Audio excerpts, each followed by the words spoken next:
अध्याय 11। दारा नामक मादी राजा के राज्य के पहले वर्ष में उसको हियाव दिलाने और बल देने के लिए मैं ही खड़ा हो गया। मिस्र और सीरिया के राज्य। अब मैं तुझको सच्ची बात बताता हूं। देख, फारस के राज्य में अब 3 और राजा उठेंगे और चौथा राजा उन सबों से अधिक धनी होगा, और जब वो धन के कारण सामर्थी होगा तब सब लोगों को यूनान के राज्य के विरुद्ध उभारेगा। उसके बाद एक पराक्रमी राजा उठकर अपना राज्य बहुत बढ़ाएगा और अपनी इच्छा के अनुसार ही काम किया करेगा। जब वो बड़ा होगा तब उसका राज्य टूटेगा और चारों दिशाओं में बंटकर अलग अलग हो जाएगा, और न तो उसके राज्य की शक्ति ज्यों के त्यों रहेगी और न उसके वंश को कुछ मिलेगा, क्योंकि उसका राज्य उखड़कर उनकी अपेक्षा और लोगों को प्राप्त होगा।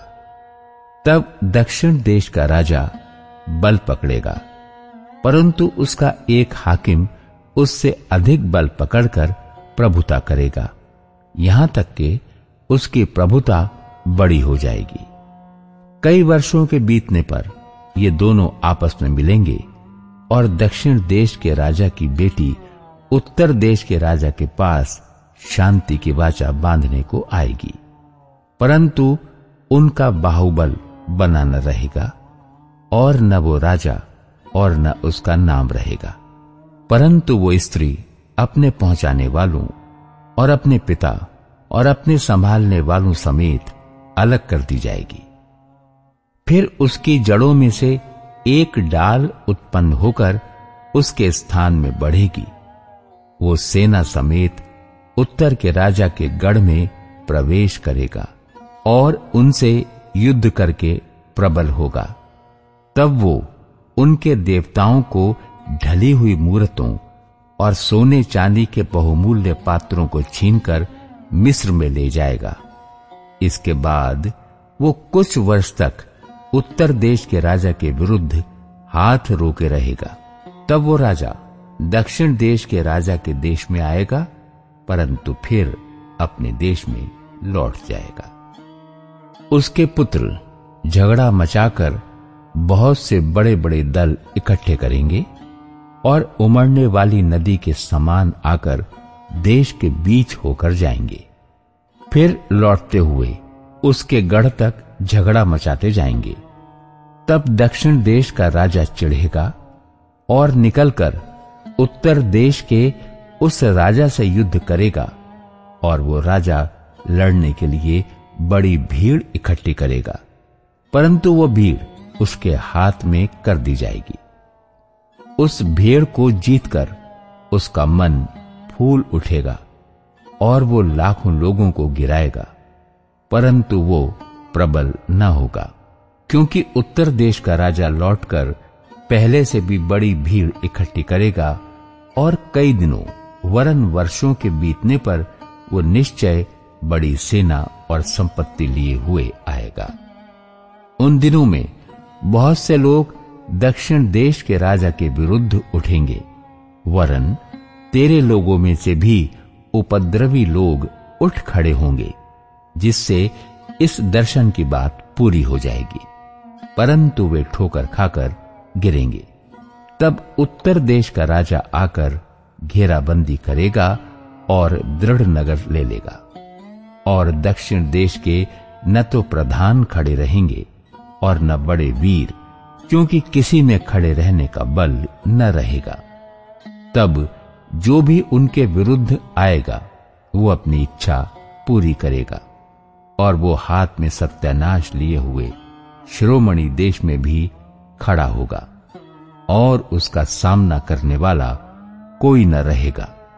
तब वो अपने राज्य के पूर्ण बल समेत कई सीधे लोगों को संग लिए हुए आने लगेगा और अपनी इच्छा के अनुसार काम किया करेगा।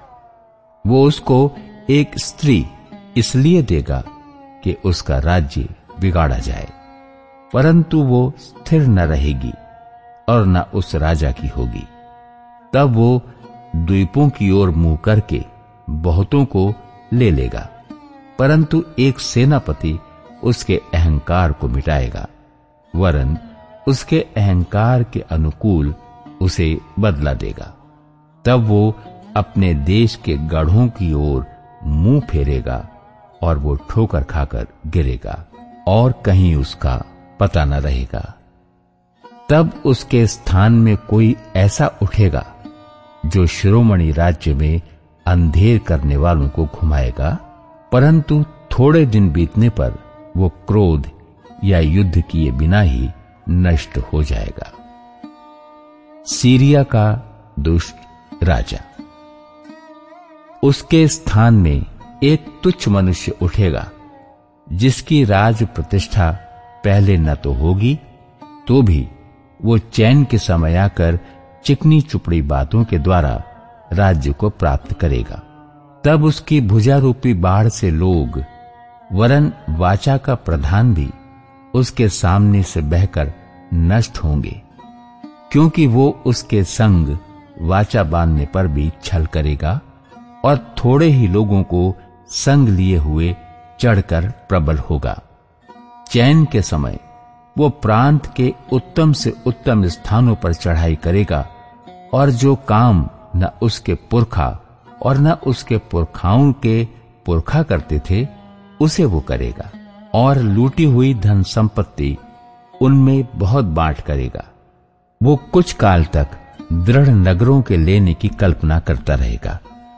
तब वो दक्षिण देश के राजा के विरुद्ध बड़ी सेना लिए हुए अपने बल और हियाव को बढ़ाएगा, और दक्षिण देश का राजा अत्यंत बड़ी और सामर्थी सेना लिए हुए युद्ध तो करेगा, परंतु ठहर न सकेगा, क्योंकि लोग उसके विरुद्ध कल्पना करेंगे।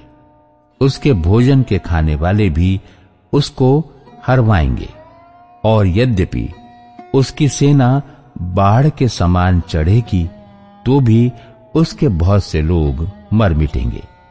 तब उन दोनों राजाओं के मन बुराई करने में लगेंगे, यहां तक कि वे एक ही मेज पर बैठे हुए आपस में झूठ बोलेंगे, परंतु इससे कुछ बन न पड़ेगा, क्योंकि इन सब बातों का अंत नियत ही समय में होने वाला है। तब उत्तर देश का राजा बड़ी लूट लिए हुए अपने देश को लौटेगा, और उसका मन पवित्र वाचा के विरुद्ध उभरेगा, और वो अपनी इच्छा पूरी करके अपने देश को लौट जाएगा। नियत समय पर वो फिर दक्षिण देश की ओर जाएगा, परंतु उस पिछली बार के समान इस बार उसका वश न चलेगा, क्योंकि कित्तियों के जहाज उसके विरुद्ध आएंगे और वो उदास होकर लौटेगा और पवित्र वाचा पर चिढ़कर अपनी इच्छा पूरी करेगा। वो लौटकर पवित्र वाचा के तोड़ने वालों की सुधि लेगा। तब उसके सहायक खड़े होकर दृढ़ पवित्र स्थान को अपवित्र करेंगे और नित्य होम बलि को बंद करेंगे। वे उस घृणित वस्तु को खड़ा करेंगे जो उजाड़ करा देती है, और जो लोग दुष्ट होकर उस वाचा को तोड़ेंगे उनको वो चिकनी चुपड़ी बातें कह कहकर भक्तिहीन कर देगा। परंतु जो लोग अपने परमेश्वर का ज्ञान रखेंगे वे हियाव बांधकर बड़े काम करेंगे। लोगों के सिखाने वाले बुद्धिमान जन बहुतों को समझाएंगे, तो भी वे बहुत दिन तक तलवार से छिदकर और आग में जलकर और बंधुए होकर और लुटकर बड़े दुख में पड़े रहेंगे। जब वे दुख में पड़ेंगे तब थोड़ा बहुत संभलेंगे, परंतु बहुत से लोग चिकनी चुपड़ी बातें कह कहकर उनसे मिल जाएंगे, और सिखाने वालों में से कितने गिरेंगे और इसलिए गिरने पाएंगे कि जांचे जाएं और निर्मल और उजले किए जाएं। ये दशा अंत के समय तक बनी रहेगी, क्योंकि इन सब बातों का अंत नियत समय में होने वाला है। तब वो राजा अपनी इच्छा के अनुसार काम करेगा और अपने आप को सारे देवताओं से ऊंचा और बड़ा ठहराएगा, वरन सब देवताओं के परमेश्वर के विरुद्ध भी अनोखी बातें कहेगा। जब तक परमेश्वर का क्रोध शांत न हो जाए, तब तक उस राजा का कार्य सफल होता रहेगा, क्योंकि जो कुछ निश्चय करके ठना हुआ है वो अवश्य ही पूरा होने वाला है। वो अपने पुरखाओं के देवताओं की चिंता न करेगा, न स्त्रियों की प्रीति की कुछ चिंता करेगा और न किसी देवता की, क्योंकि वो अपने आप ही को सबों के ऊपर बड़ा ठहराएगा। वो अपने राजपद पर स्थिर रहकर दृढ़ गढ़ों ही के देवता का सम्मान करेगा, एक ऐसे देवता का जिसे उसके पुरखा भी न जानते थे। वो सोना, चांदी, मणि और मनभावनी वस्तुएं चढ़ाकर उसका सम्मान करेगा। उस पराये देवता के सहारे वो अति दृढ़ गढ़ों से लड़ेगा, और जो कोई उसको माने उसे वो बड़ी प्रतिष्ठा देगा। ऐसे लोगों को वो बहुतों के ऊपर प्रभुता देगा और अपने लाभ के लिए अपने देश की भूमि को बांट देगा। अंत के समय दक्षिण देश का राजा उसको सींग मारने लगेगा, परंतु उत्तर देश का राजा उस पर बवंडर के समान बहुत से रथ सवार और जहाज लेकर चढ़ाई करेगा। इस रीति से वो बहुत से देशों में फैल जाएगा और उनमें से निकल जाएगा। वो शिरोमणि देश में भी आएगा और बहुत से देश उजड़ जाएंगे, परंतु एदोमी, मोआबी और मुख्य मुख्य अम्मोनी आदि जातियों के देश उसके हाथ से बच जाएंगे। वो कई देशों पर हाथ बढ़ाएगा और मिस्र देश भी न बचेगा। वो मिस्र के सोने चांदी के खजानों और सब मनभावनी वस्तुओं का स्वामी हो जाएगा, और लूबी और कूशी लोग भी उसके पीछे हो लेंगे। उसी समय वो पूरब और उत्तर दिशाओं से समाचार सुनकर घबराएगा और बड़े क्रोध में आकर बहुतों का सत्यानाश करने के लिए निकलेगा। वो दोनों समुद्रों के बीच पवित्र श्रोमणी पर्वत के पास अपना राजकीय तंबू खड़ा कराएगा। इतना करने पर भी उसका अंत आ जाएगा और कोई उसका सहायक न रहेगा। अंत का समय, अध्याय 12। उसी समय मीकाएल नामक बड़ा प्रधान, जो तेरे जाति भाइयों का पक्ष करने को खड़ा रहता है, वो उठेगा। तब ऐसे संकट का समय होगा जैसा किसी जाति के उत्पन्न होने के समय से लेकर अब तक कभी ना हुआ होगा। परंतु उस समय तेरे लोगों में से जितनों के नाम परमेश्वर की पुस्तक में लिखे हुए हैं, वे बच निकलेंगे। जो भूमि के नीचे सोए रहेंगे, उनमें से बहुत से लोग जाग उठेंगे। कितने तो सदा के जीवन के लिए और कितने अपनी नाम धराई और सदा तक अत्यंत घिनौने ठहरने के लिए। तब सिखाने वालों की चमक आकाश मंडल की सी होगी, और जो बहुतों को धर्मी बनाते हैं वे सर्वदा तारों के समान प्रकाशमान रहेंगे। परंतु हे दानियेल, तू इस पुस्तक पर मुहर करके इन वचनों को अंत समय तक के लिए बंद रख। बहुत से लोग पूछ पाछ और ढूंढ डांड करेंगे और इससे ज्ञान बढ़ भी जाएगा।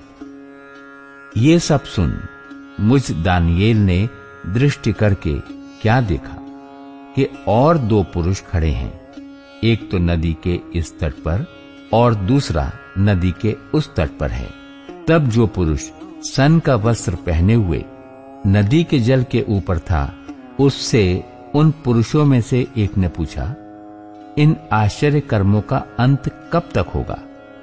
तब जो पुरुष सन का वस्त्र पहने हुए नदी के जल के ऊपर था, उसने मेरे सुनते दाहिना और बायां अपने दोनों हाथ स्वर्ग की ओर उठाकर सदा जीवित रहने वाले की शपथ खाकर कहा, ये दशा 3.5 काल तक ही रहेगी।